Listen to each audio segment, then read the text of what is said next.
اعوذ باللہ من الشیطان الرجیم بسم اللہ الرحمن الرحیم۔ شروع اللہ کے نام سے جو بڑا مہربان اور نہایت رحم والا ہے۔ دلچسپ حکایات کے معزز دوستو، السلام علیکم۔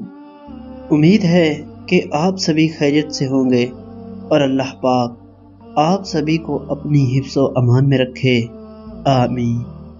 3 بھائی تھے، تینوں کے دل میں شہادت کی تمنا تھی۔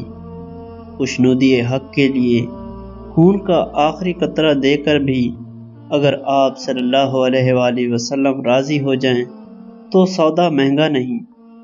ساری متاع ہستی لوٹا کر بھی اگر نجات کا پروانہ مل جائے تو زندگی کی سب سے بڑی تجارت ہے۔ اس جذبہ سے تینوں بھائی گھر سے نکلے، شبانہ روز چلتے رہے۔ پہاڑی کے دامن سے گزرتے ہوئے کسی ہموار زمین کی جستجو میں تھے تاکہ تھکن دور کر لی جائے۔ کچھ بلندی پر ایک ہموار چٹان نظر آئی۔ نہایت تیزی سے تینوں بھائی اس پر چڑھ گئے۔ اذان کے بعد نماز ادا کی گئی۔ قریب ہی لشکر اسلامی کے آثار نظر آ رہے تھے۔ پہاڑ کے کنارے کنارے لشکر کی تلاش میں نکلے۔ قریب ہی 2 عربی سوار نظر آتے ہوئے دکھائی دیے۔ قریب پہنچ کر انہوں نے کہا، آپ کون ہیں اور کہاں سے آ رہے ہیں؟ انہوں نے جواب دیا، ہم ملک شام سے آ رہے ہیں۔ خدا کی راہ گھائل ہو کر جان دینے کی آرزو ہمیں یہاں تک لے آئی ہے۔ عربی سوار گھوڑے سے اتر پڑے اور اسلامی تہذیب کے مطابق مصافحہ اور معانقہ کرنے کے بعد کہا کہ پہاڑ کے عقب میں اسلامی لشکر ہے، اس میں شامل ہو جاؤ۔ 3 نئے مجاہدین کی آمد پر سارے لشکر میں خوشی کی لہر دوڑ گئی۔ سپہ سالار نے انہیں خوش آمدید کہا اور دینی جذبہ معلوم کر کے مبارکباد دی۔ نماز تہجد سے فارغ ہوتے ہی کوچ کا اعلان ہوا۔ روم کی سرحد کے قریب پہنچ کر سپہ سالار نے لشکر کو پڑاؤ کا حکم دیا۔ پہاڑوں اور جنگلوں کے محفوظ مقامات سے گزرتا ہوا لشکر آگے بڑھ رہا تھا کہ اچانک رومیوں کے لشکر سے مٹبھیر ہو گئی۔ دونوں نے تلواریں نکالی اور حرکت میں آ گئے۔ تینوں بھائی دشمن کی صفوں میں گھس کر قلب لشکر میں جا پہنچے۔ رومی سپہ سالار کا حلقہ توڑنا ہی چاہتے تھے کہ پیچھے سے کسی نے کمند پھینک کر انہیں گرفتار کر لیا۔ لڑائی ختم ہونے کے بعد انہیں جنگی قیدی بنا کر رومی اپنے ساتھ لے گئے۔ اسلامی لشکر کی ایسی دھاک بیٹھی کہ رومی راہ فرار اختیار کر گئے۔ اس طرح اسلامی لشکر کو واپس حجاز کی طرف لوٹ آنا پڑا۔ تینوں بھائی روم کے بادشاہ کے سامنے پیش کیے گئے۔ اس نے گرجتے ہوئے کہا، تم ہمارے ملک پر حملہ کرنا آئے تھے؟ بادشاہ نے جلادوں کو حکم دیا، دہکتی ہوئی آگ پر تیل سے بھرا ہوا کڑھا چڑھاؤ۔ جب ابلتے ہوئے چشمے کی طرف کھولنے لگے تو مجھے فوراً خبر کرو۔ تیل پھوٹ پھوٹ کر ابلنے لگا۔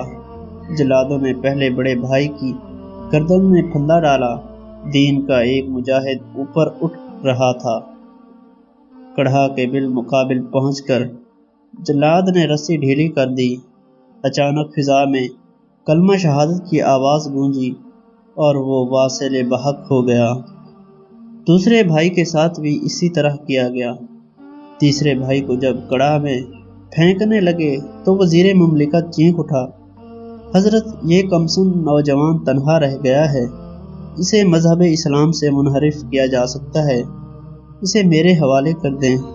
میں وعدہ کرتا ہوں 40 دن کے اندر اندر اسے عیسائی مذہب قبول کرنے کے لیے تیار کر لوں گا۔ وزیر نے اپنے محل میں پہنچ کر یہ کام اپنی بیٹی کے سپرد کر دیا۔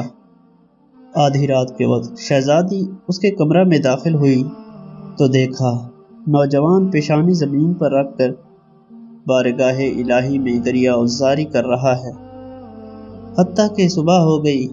تیسرے دن سر شام ہی شہزادی نوجوان کے کمرے میں داخل ہوئی نوجوان نماز کی حالت میں نہیں تھا، اب اسے اپنے حسن کے جادو جگانے کا موقع مل گیا۔ جو ہی وہ آگے بڑھی، نوجوان نے نماز کی نیت باندھ لی۔ 40 دن اسی طرح گزر گئے۔ نوجوان نے آنکھ بھر کر شہزادی کی طرف نہ دیکھا۔ نوجوان کی زندگی کا تقدس شہزادی کے دل پر اثر کر گیا۔ پہلی آواز جو شہزادی کے منہ سے نکلی وہ یہ تھی، اے نوجوان، میں ایسے مذہب پر لعنت بھیجتی ہوں جو اپنی بیٹیوں کی عصمت بیچ کر اپنے لیے جگہ حاصل کرتا ہے۔ خلوص دل کے ساتھ میری درخواست ہے، مجھے بھی مذہب اسلام میں داخل کر لیجئے۔ نوجوان نے کلمہ شہادت کی تلقین کی۔ توحید و رسالت کا اقرار کرانے کے بعد اسے حلقہ اسلام میں داخل کر لیا۔ مسلمان ہونے کے بعد شہزادی نے مشورہ دیا، ہمیں جلد ہی یہ جگہ چھوڑ دینی چاہیے۔ نوجوان نے اس شرط پر چلنا منظور کر دیا کہ تمہیں نقاب میں رہ کر میرے پیچھے چلنا ہوگا۔ اگلی رات سارا محل نیند کی آغوش میں تھا۔ 2 تیز رفتار گھوڑے محل کے عقبی دروازے پر کھڑے تھے۔ آگے آگے نوجوان، پیچھے پیچھے شہزادی چل رہی تھی۔ پہاڑوں کے درمیان سے گزرتے ہوئے گھوڑوں کے ٹاپوں کی آواز کانوں میں پڑی۔ دونوں سنبھل کر کھڑے ہو گئے۔ شہزادی نے کہا، معلوم ہوتا ہے دشمن ہمارے تعاقب میں ہے۔ نوجوان نے تسلی دیتے ہوئے جواب دیا، اگر کوئی بری نیت سے آ رہا ہے تو میری تلوار اس کا کام تمام کر دے گی، اور اگر مسافر ہے تو ہمیں کوئی خطرہ نہیں۔ 2 پہاڑوں کے درے سے نکلنے کے بعد نوجوان نے عجیب تماشا دیکھا کہ اس کے بھائی گھوڑوں پر سوار اس کے سامنے موجود ہیں۔ بے ساختگی سے اس کے منہ سے چیخ نکل گئی، بھائی جان، آپ یہاں کیسے؟ بڑے بھائی نے مسکراتے ہوئے جواب دیا، شہیدوں کا حال عام مردوں سے مختلف ہے۔ عالم برزخ میں وہ جہاں جانا چاہیں جا سکتے ہیں، عالم بالا میں تمہاری پاکدانی کے دھوم مچی ہوئی ہے۔ رحمت عالم صلی اللہ علیہ وآلہ وسلم نے ہمیں حکم دیا ہے کہ تمہارا عقد نکاح نو مسلمہ شہزادی سے کر دیں۔ شہیدوں کی روحیں تمہاری بزم نکاح میں شرکت کی غرض سے حاضر ہوئے ہیں۔ ارواح طیبہ کی موجودگی میں ایجاب و قبول کی رسم ادا کی گئی۔ تمام روحوں نے نئے جوڑے کو مبارکباد دی۔ بھائیوں نے دولہا دلہن پر جنت کے پھول نچھاور کیے اور روحوں کا مجمع نگاہوں سے اوجھل ہو گیا۔